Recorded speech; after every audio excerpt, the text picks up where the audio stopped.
Welcome to episode 37 of Ping, a Firewalls.com podcast, a bi-weekly look at cybersecurity, including interviews, news, expert tips, and the latest trends. I'm Kevin Baxter, and I'm joined by my Firewalls.com colleague, Andrew Harmon. Hello. Hey, Andrew.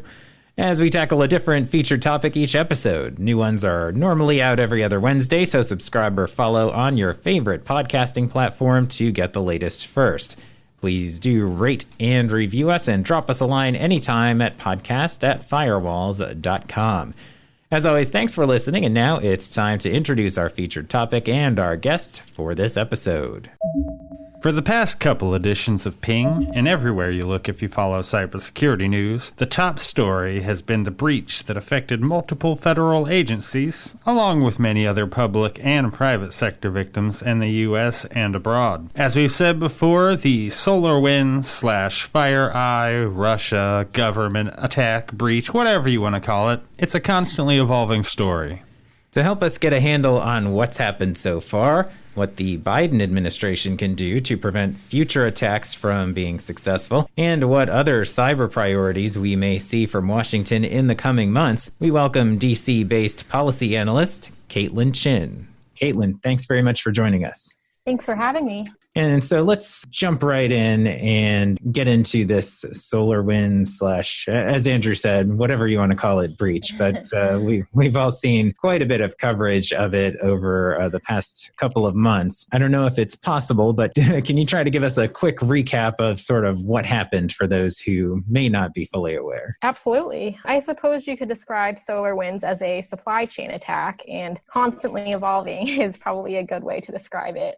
So hackers directly accessed SolarWinds, which is a U.S. software company, and essentially installed malware in a software update that was then made available to thousands of its client organizations. So the hack was first discovered around December when the cybersecurity company FireEye announced that it had been hacked. And then soon after that, the FBI, CISA, and ODNI announced that multiple federal agencies had also experienced ongoing threats as well as early as March 2020. And then soon after, other private companies and nonprofits and even other federal agencies announced that they had been infected, including companies like Microsoft. But I think what makes this breach different than the others, and honestly more alarming, is not only the level of sophistication of the attack. I mean, the hackers succeeded in infiltrating potentially thousands of organizations through a single access point, but also the potential damages that could occur. Agencies like the Department of Defense, State, and Commerce had been breached for months. And although we don't yet know the full extent of the exposure or damages, it's safe to say that agencies critical to national security were put at risk. Now, it's been discussed a bit that the election and all of the cybersecurity concerns surrounding it might have been a bit of a distraction necessary to help this type of breach. But there's also the idea that this has been an ongoing attack, that perhaps they've been in the system for several months, even before the election. So I guess, how do you break down that? Is the election really the big distraction that sort of let the hackers through the door? Yeah, I mean, election security was definitely the focus in 2020, and a lot of attention and resources in the government were dedicated to that. And so when no confirmed cases of election hacking emerged, everybody, I think, except for Donald Trump, sort of took that as a victory. But I mean, I think even after the election, it's obviously very difficult for any administration to put together a coordinated response to a cyber attack and to address it when the outgoing president of the United States sort of spends his days tweeting about elections and election fraud instead of acknowledging the hack and forming a plan and strategizing with experienced cybersecurity professionals. So in short, I do think the word distraction is a good way to phrase it. In any other time, the SolarWinds hack might have gotten more attention, but perhaps this time it was just sort of one more incident to add to that fiasco that was 2020. And it continues. So following on that, one of the things about this is there wasn't a lot of specific information about what was accessed or stolen, or in fact, there's a lot of information suggesting not really anything was stolen per se, but what were some of the short-term implications, and what do you think are going to be some of the longer-term implications of this, aside from, I did neglect to say the one thing that was stolen were some secrets from FireEye, at least. Right. And the investigation is still ongoing. So in the short term, we'll hopefully learn more about the extent of the attack, first off, exactly how many organizations and people were affected, how much data was exposed to risk, the extent or seriousness of the exposure. So if hackers only access these organizations, or if they were also able to alter or otherwise affect the data involved, what potential harms might occur. And hopefully we can confirm exactly who carried out the attack.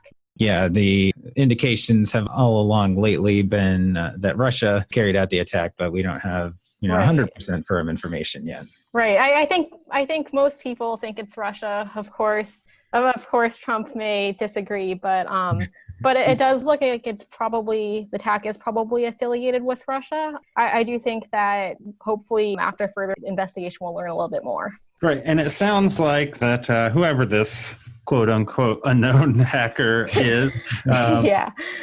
It seems that the attack itself was launched from within the borders of the United States. Can you touch on sort of why people believe that's true and the roles of privacy laws that sort of come into play here? Right. I mean, I do think it's significant. Not only did the hackers come from, inside the United States, but quote unquote inside the United States, but also that hackers targeted a private company instead of directly accessing federal agencies or whatever the final goal was.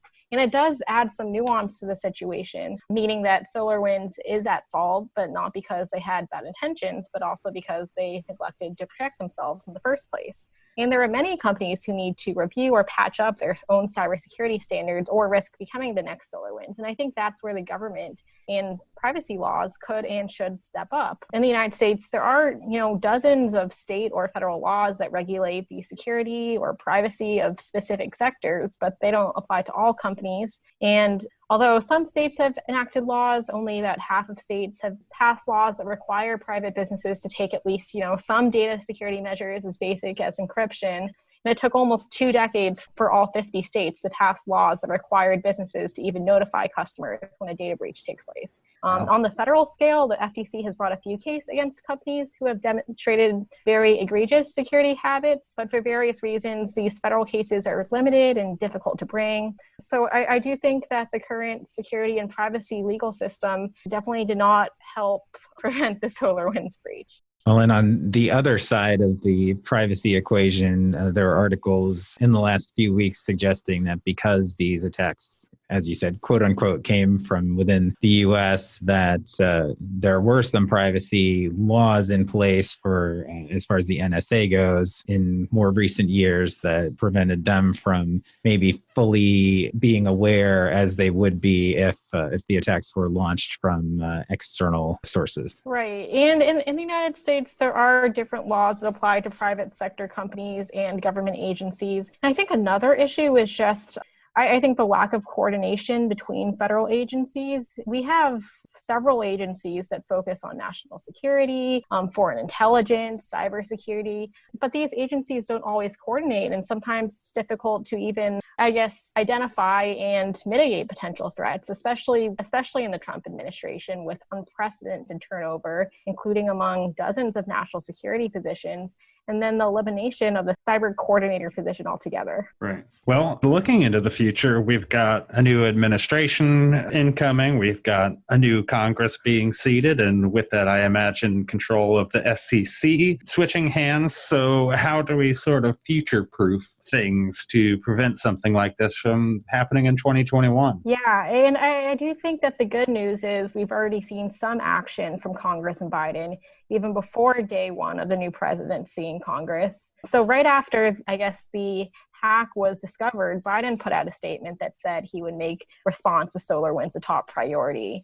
and promised to invest in cybersecurity infrastructure, personnel, work with the private sector, and also partner with U.S. allies. And then we also have to remember that the last Congress voted to override Trump's veto of the 2021 NDAA, which also has cybersecurity provisions. So some progress has already been made, which is definitely a good sign. But I think there are also other areas of focus that Congress and Biden could work together on, which could include comprehensive federal privacy legislation. Many privacy bills in the last Congress would require companies to implement cybersecurity measures.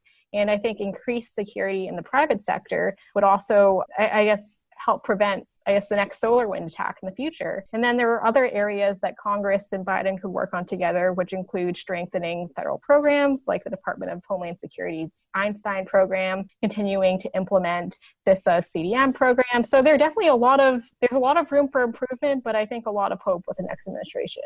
So as far as private companies being incentivized to, if there is a law in place, would it be a punishment situation with fines and that sort of thing? Or what are some of the ideas being bandied about? Yeah, hopefully a little bit of both. I really think that maybe partnership is maybe a better word to use rather than punishment.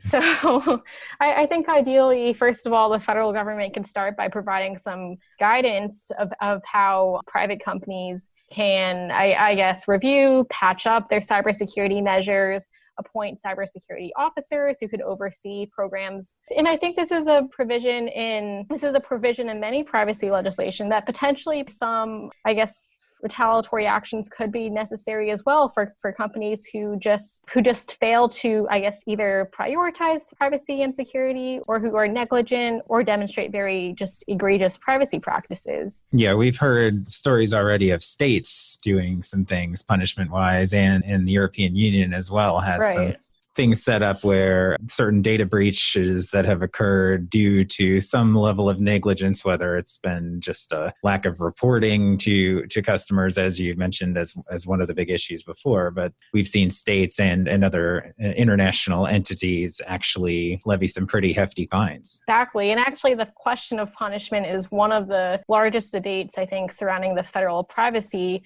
legislation debate at the moment. The question of, if a data breach occurs, who is allowed to sue for it? Can customers of a company who had their personal information accessed sue a company, or can only the federal or state government sue a company for cybersecurity breaches if the company is found at fault? So it's definitely an unresolved question here in Washington, D.C. So speaking of Washington, D.C., we've got a lot on their plate these days, and I imagine the incoming Congress has quite a lot to do. So at the same time, you've got all sorts of things in the cybersecurity realm that kind of coming to a head early in 2021 with Section 230, net neutrality changes. How do you think that's going to stack up on the priority list when you've got, the pandemic and stimulus and all these other big ticket items to take care of at the same time? Are you hopeful that cybersecurity will be a big priority? Yeah, that's a good question. And it's definitely true that Biden and Congress has a law on their plate at the moment. I do think that cybersecurity is a really important priority, though, for Biden and Congress, just because cybersecurity is something that affects every sector, every organization. I guess the United States needs cybersecurity in order to pursue its other priorities, like pandemic response, like economic security, infrastructure, broadband. To a couple of the specific things that Andrew just brought up. So Section 230, for instance, you mentioned the NDAA was vetoed by Trump primarily because it didn't include, or one of the reasons why was it didn't include any provisions there relating to regulation of social media. But do you see that continuing as any kind of a legislative priority here, or does that kind of go away with the change in administration? Yeah, absolutely. And first, let me just back up a little and explain Section 230. So Section 230 of the Communications Decency Act is a statute that has sort of faced criticism from both Republicans and Democrats in Congress, but for different reasons. So Democrats say that Section 230 sort of provides a legal defense for social media platforms to preserve content that is violent, misleading, or could interfere with democratic elections. Well, Republicans allege that this law empowers platforms to censor conservative voices. So it has faced a lot of controversy lately about content moderation and social media polarization. I do think that it will be a priority for Congress, but I think it's very unlikely for Biden to take sort of the same stance on Section 230 as Trump did. Trump sort of, went all out in lack of a better term. He issued an executive order on Section 230 earlier last year. He vetoed the NDAA over criticism of Section 230. On the other hand, Biden has publicly said that even though Section 230 should be revoked, Biden has said that this isn't, the executive branch's duty. This is something, it's Congress's job to pass legislation. So Congress should, I guess, take a look at the statute. So I think it's very likely for Congress to look at Section 230. However, it's not going to be easy because even though a lot of people think that Section 230 should be amended or even revoked, it's going to be hard coming to an agreement of exactly how that should be done. Yeah, a lot of different angles it's being approached from. Right, exactly. Going back to the other piece then that Andrew just mentioned, net neutrality, and I know you've written about this as well. Net neutrality has been something that's sort of been overturned per se in the Trump administration. There are definitely concerns out there in terms of what the implications are, and I think we're starting to see a few of them out there. But is this going to be a focus to revisiting net neutrality coming up? I think it's definitely possible, but of course this will depend on what other priorities are on the agenda. I will say though, and like you mentioned, net neutrality was overturned, or the 2015 net neutrality order was overturned in 2018. It is possible with the Democratic chair and majority, the FCC could pass, I guess, another ruling which would reinstate the 2015 order and revoke the 2018 order. But at this point, the FCC has sort of reversed net neutrality positions so many times as the executive branch kind of transfers from Democrats to Republicans and back to Democrats. So I do think another rulemaking under a Biden FCC could be confusing and potentially subject to more lawsuits. So an alternate and maybe more consistent approach would be for Biden to support legislation in Congress, which would either permanently classify broadband providers as Title I or Title II services, or impose net neutrality requirements in some other form, or even just update telecommunications law altogether. And I think that if Biden supported legislation in Congress instead of trying to push net neutrality through the executive branch, through the FCC, I guess the first option would sort of establish more consistent and predictable net neutrality rules for broadband providers, but also for everybody. And now that we have the results of the Senate runoff elections in Georgia, it is potentially feasible for the new Congress to pass legislation if they choose to do so. I guess the question is how the FCC will respond, and then also what other priorities Congress chooses to take up. Yeah, I think we've started to see some implications from the reversal in net neutrality, especially because with the pandemic, the accessibility and use of broadband around the world really has come into very stark focus. Absolutely. I mean, for many people now, school, work, so many aspects of our daily lives have just moved online. And I guess the internet has now sort of become a necessity to even participate in society. Right. Well, we've covered a lot of bases. Anything else you wanted to touch on coming up with cybersecurity relating to the incoming administration? I think I'm just very hopeful that Congress and Biden will take up privacy and cybersecurity this year. All right. Very good. Caitlin, thank you very much for your time. Appreciate it. Thank you. Thank you for having me.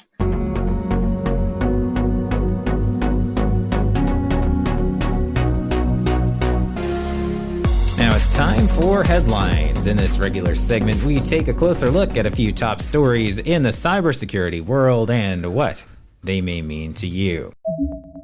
Now, headline number 1. New coalition aims to combat growing wave of ransomware attacks. A new coalition of cybersecurity and tech groups has formed with the goal of combating the ransomware attacks that particularly targeted city governments, schools, and hospitals last year. Yeah, and 2020 was a huge year for ransomware, especially, as you said, targeting those sort of different sectors and the traditional B2B kind of ransomware we're used to seeing. This is more of a city governments, hospitals, education, where they're really starting to target critical infrastructure and things of that nature that can really cause disruption that carries over into the real world.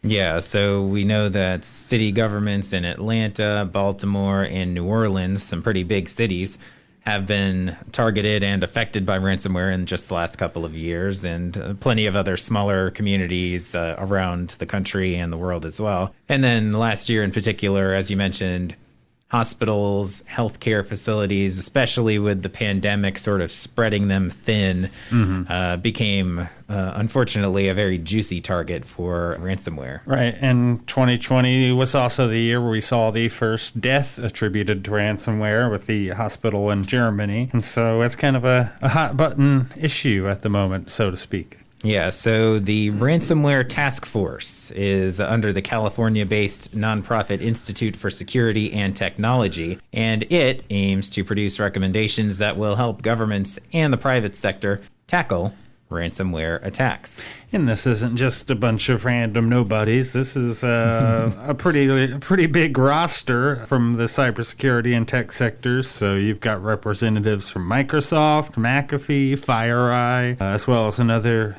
handful of nonprofit groups. The bunch of random nobodies would be a good way to sell your group, though. We just put together this bunch of random nobodies to address this major issue. Our big ragtag band. One of the members of this group, Michael Daniel, he says ransomware has evolved from an economic annoyance to a national security and public health and safety threat. Daniel was the special assistant to former President Obama and the cybersecurity coordinator on the National Security Council. And he says it affects almost every sector of the economy, every size of organization, both public and private. So. Right. And, we talk about ransomware every single episode here. That's how ingrained it is to our society at this point. And if you listen to our last couple episodes featuring predictions, you can tell that most people expect it to get worse rather than better. Yeah, just find new ways of being bad. So Daniel stressed the importance of creating a strategy to address ransomware threats that have grown too large. And he says they need a more comprehensive strategy for dealing with the ransomware threat that should involve both better defense and more aggressive disruption. One quote in particular that sticks out in this story is the one that says, "One of the things we are dead set on is making sure that we do not do just another paper. It's not just another set of recommendations that people read and say, wow, that would be nice if that happened," which I think we've both seen our fair share of those. Yeah, blue ribbon panels and task forces and groups of that nature sometimes do just put out a nice, well-bound... Here's our PowerPoint presentation. We'll close up shop. Get a nice graphic design on the cover and call it a day. But that quote was from the head of the task force, Philip Reiner, and he does say that they know there's no silver bullet. We know there's no broad stroke that's going to end it, but if you can put together the right people, maybe you can come up with a comprehensive set of proposals that can put a real dent in it. And so all of this work and all of these proposals are then the desire is to work with the incoming administration to make some of these things happen. Right. And 2020, as we said, was a big year for this kind of thing. And so you have an administration that's probably pretty fired up and ready to make some real actionable decisions about this rather than just some window dressing and call it a day. We know it's important. We talk about the breach that didn't necessarily involve ransomware in this case, but the breach that affected the federal government. But state governments, local governments, they're only a step away from the federal government too. And you got to think that if they haven't been hit too hard by ransomware yet, they're certainly in the queue. Yeah, they're definitely not targeted. So a little confusing to put that, but they are being targeted for there sure. You go. Yeah, so Reiner does say that you have the incoming administration, a brand new Congress, and they are all animated with that energy to do something. He said that the task force actually intends to publish its recommendations in just the next 2 to 3 months. So this is not something we're talking about now and maybe we'll revisit in 5 years. They're actually trying to get some things together to be able to take action against ransomware as quickly as possible. Right, and exactly how quickly Congress moves on that, considering all the other things on their plate at the beginning of the year, is going to be a big question mark here. So obviously you have COVID-19, you've got unemployment, all that kind of stimulus, so maybe this won't be at the top of the docket necessarily. Yeah, though by the same token, we know that the Biden administration has already signaled that cybersecurity funding is a priority. They're including that in the COVID bill that should be before Congress fairly shortly. So I don't know if this is going to try to use some of those funds to do something at the federal level. I'm not sure exactly what that federal level thing is to prevent ransomware from affecting all these other types of organizations and businesses and things of that nature. But, it'll be interesting to follow as we know that ransomware is such a big issue now.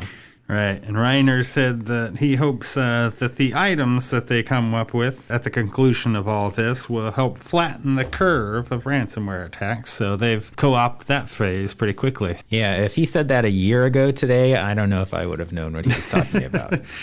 Yeah. On to headline number 2. AI set to replace humans in cybersecurity by 2030, says Trend Micro. So cloud security firm Trend Micro recently carried out new research, which reveals that over 2/5 or 41% of IT leaders believe that AI will replace their role, that's artificial intelligence, by the way, by 2030. And, my first thought was it does not seem like the greatest recruiting tool for the already understaffed cybersecurity career field. Yeah, we've mentioned a few times that the cybersecurity industry, as far as the job market's concerned, is definitely lacking talent. And if you're going to tell everyone that the jobs won't exist in what's that, 10 years now? Wow, we're moving fast. 9 years, yeah. 9 years now. So this research was compiled from a number of interviews with 500 IT directors and managers, as well as CIOs and CTOs.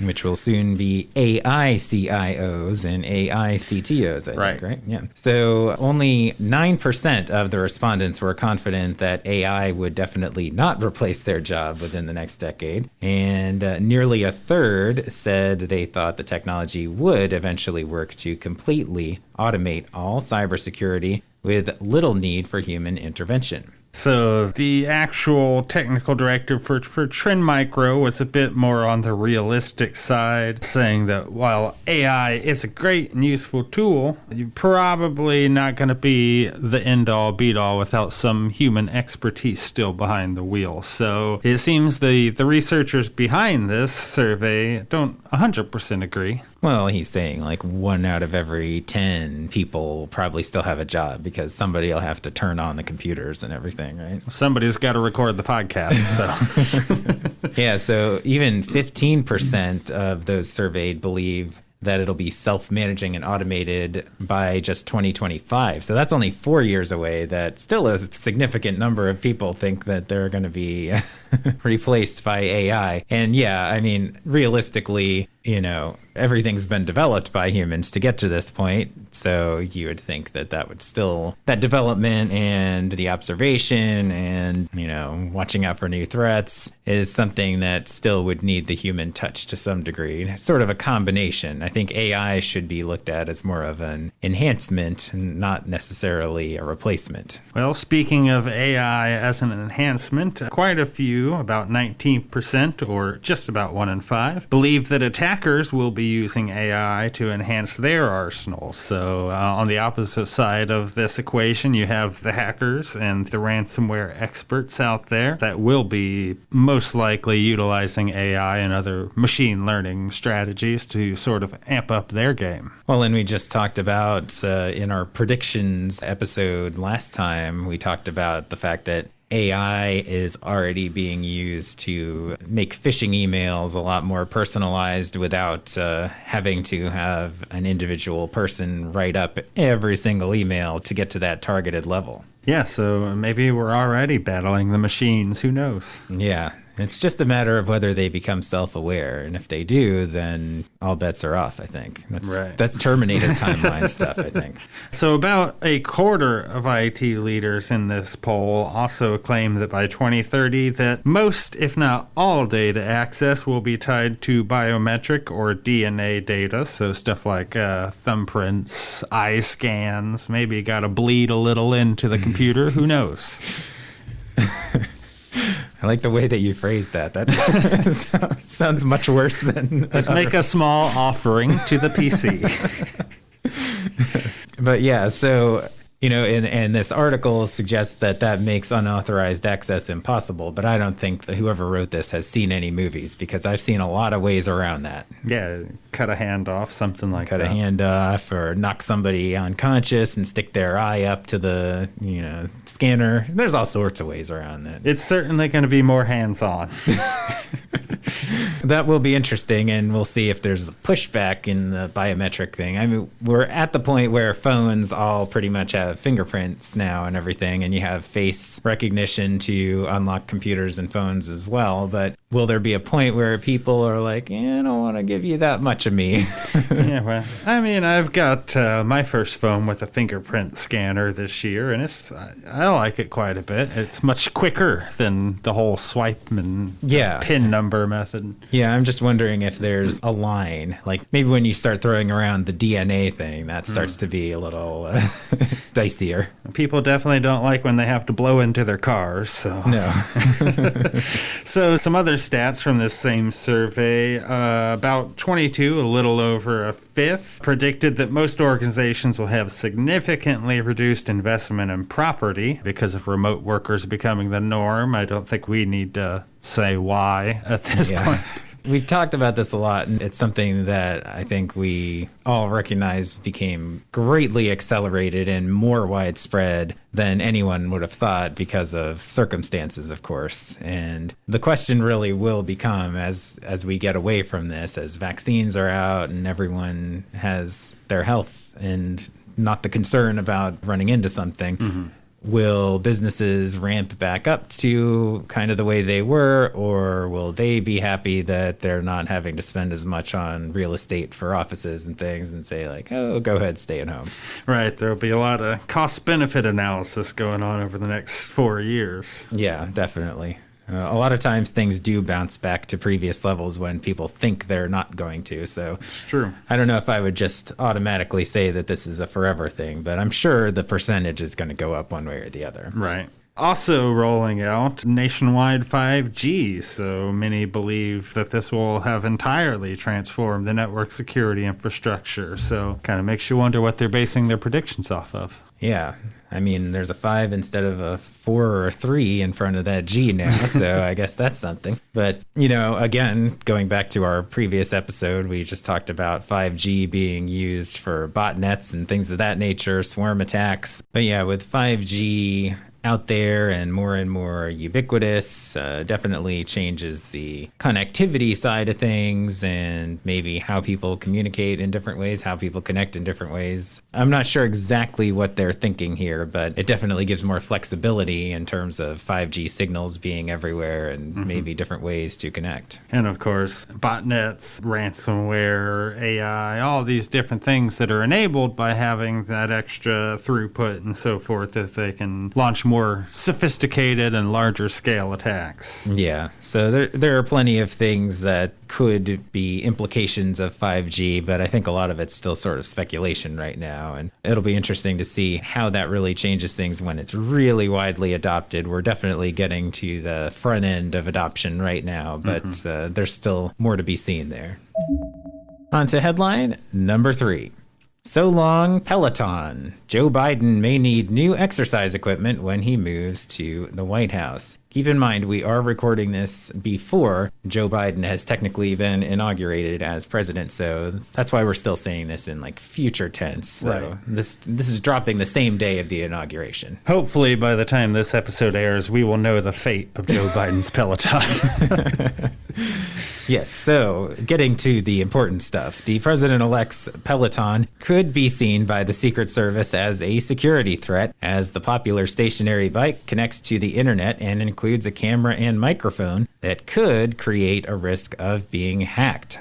Right. This is foraying into the IoT in a weird intersectional way. But in order to get the all clear on this exercise equipment, Biden's Peloton may have to rip out some of its key components, such as the microphone and camera and other networking equipment that lets you connect to cycling classes.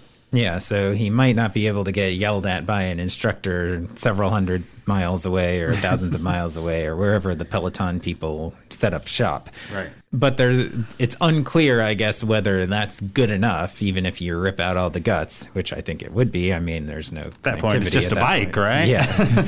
But then why do you have a Peloton at all if you can't use it as a Peloton, right? Right. So in this story, there is indication that there may actually be a precedent for this modification, though, because a few years ago in The Verge, author Lauren Good said, a, quote, person close to the company told her that former First Lady Michelle Obama actually did have a Peloton that did not have a camera and microphone. But it's a secret because Peloton and Obama's press office declined to comment on that one. Right. Biden's press team has also been contacted about this, and no word yet. So everybody's a little tight-lipped about this. Yeah. Peloton is one of the more tightly guarded national secrets, I guess. So we'll have to see what happens there. I mean, he may have to switch to jogging or treadmill or, I would assume he can't use any of the smart fitness equipment, though. I mean, we're talking about a Peloton, and we know that that's something that he likes to use, but there are a lot of other high-tech pieces of exercise equipment out these days that would probably have the same issue.